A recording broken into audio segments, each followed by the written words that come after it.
Rien ne va plus entre le personnel soignant de Covid-19 et le régime de Conakry. À travers un sitting organisé ce lundi 2 novembre 2020 devant les locaux de CHI de Donka, ces soldats de la santé publique réclament à l'État le paiement d'un montant de 15 millions de francs guinéens par personne comme prime exceptionnelle annoncée dans la deuxième phase de plan de riposte économique contre la Covid-19.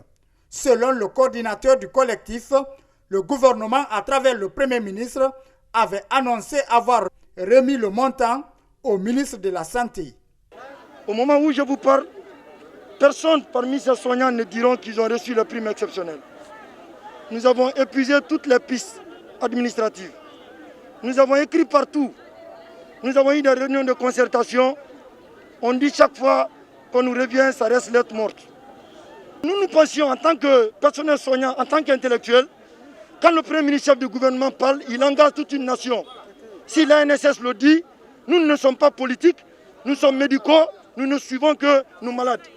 Nous ne sommes pas dans ces combines politiques, nous réclamons nos primes exceptionnelles. L'ANSS et le ministère et la primature peuvent se concerter pour donner nos primes parce que nous ne sommes pas politiques. Ce que nous voulons, c'est nos primes exceptionnelles.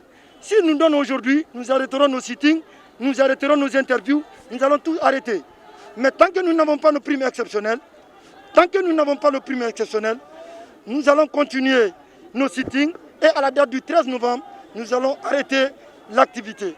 Et nous avons des plans stratégiques à partir du 13 novembre. Salaire dérisoire, conditions de travail difficiles, ces soignants sont exposés à plusieurs intempéries dans l'exercice de leur métier, surtout en cette période de Covid-19. Une raison de plus qui pousse ces médecins à dénoncer l'injustice dont ils font l'objet. En tant que personnel soignant, on est prêt toujours à accompagner nos malades, mais on n'est pas prêt à ce que le gouvernement nous tienne des promesses et qu'il ne les réalise pas. On travaille dans des conditions vraiment pénibles, mais puisqu'on est personnel soignant, on est obligé de le faire puisqu'on doit toujours apporter nos efforts à nos patients. Vous voyez par exemple pourquoi j'ai porté ce casaque aujourd'hui, c'est dans ça qu'on travaille. Voyez-vous, on peut porter ça pendant 3 heures, 4 heures, on est en isolation avec les malades. Vous-même déjà, vous voyez, ils transpirent beaucoup dedans. Et après, le salaire n'est pas ça. Mais puisque après, ils sont obligés de nous payer selon la grille salariale de notre pays, il n'y a pas de souci. Maintenant, si vous voyez qu'aujourd'hui on sort, c'est parce qu'ils nous ont promis des primes exceptionnelles que le Premier ministre, le chef du gouvernement nous a promis des primes datant de la date du 23 juin. Et jusqu'à présent, on n'est pas entré en possession de nos primes exceptionnelles.